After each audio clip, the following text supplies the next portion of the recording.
ہم ایک ایسی ٹیم تیار کرنے کا منصوبہ بنا رہے ہیں جس میں شہر کے ہر حصے سے ایسے افراد کو شامل کیا جائے گا جو آپ پر آنے والی افتاد کا سدبھاگ کرنے کے لیے ہمہ وقت حاضر رہیں گے. آخر میں پھر رب کائنات کا شکریہ اور آپ سب کا شکریہ ادا کرتے ہوئے یہ کہنا چاہوں گا کہ شہر میں کچھ لوگ اپنے تھوڑے سے مفاد کے لیے مسلمانوں کو برادری کے نام پر بانٹ کر کے رکھ دیا. میں برادری والوں سے پوچھنا چاہوں گا کہ انہوں نے آج تک آپ کو کیا دیا ہے؟ ہم مسلمان ہیں اور ایمان کی نسبت سب سے بڑی نسبت ہے اور ایک ایمان والا دوسرے ایمان والے کے لیے بھائی ہوتا ہے. اگر مشرق میں کسی ایمان والے کو کانٹا چبھے تو مغرب میں رہنے والے ایمان والے کو اس کی تکلیف محسوس ہونا چاہیے.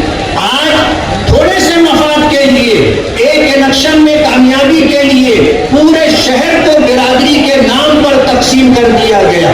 کیا ملا؟ آج لوگ ایک دوسرے سے نفرت کر رہے ہیں اور ایک دوسرے کو حقارت کی نگاہوں سے دیکھ رہے ہیں. یہ بہت دکھ کی بات ہے. ہم مسلمان ہیں. نبی کریم صلی اللہ علیہ وسلم نے جب مکہ مکرمہ فتح کیا تھا تو اس موقع پر آپ نے فرمایا تھا کہ کسی عربی کو کسی اجمی پر اور کسی گورے کو کسی کالے پر کوئی فضیلت نہیں ہے. اگر اللہ کے نزدیک کسی کا مقام ہے تو وہ تقوی کی بنیاد پر ہے. جو جتنا زیادہ اللہ سے ڈر کر کے زندگی گزارے گا وہ اتنا زیادہ اللہ کے نزدیک پسندیدہ ہوگا. فتح مکہ کا موقع تھا. نبی کریم صلی اللہ علیہ وسلم نے اعلان فرمایا تھا کہ جتنا زمانے جاہلیت کا سود ہے میں اسے اپنے پیروں تلے رونتا ہوں اور میرے چچا حضرت عباس کا جن لوگوں پر سود ہے قرضہ میں سود معاف کرتا ہوں.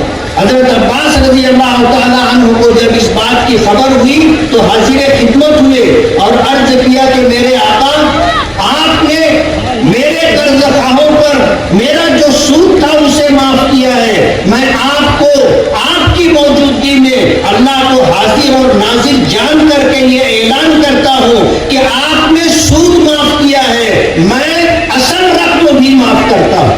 تاریخ اٹھا کر کے دیکھ لیں کہ خلفائے بنو عباسیہ نے 635 سال تک حکومت کی ہے.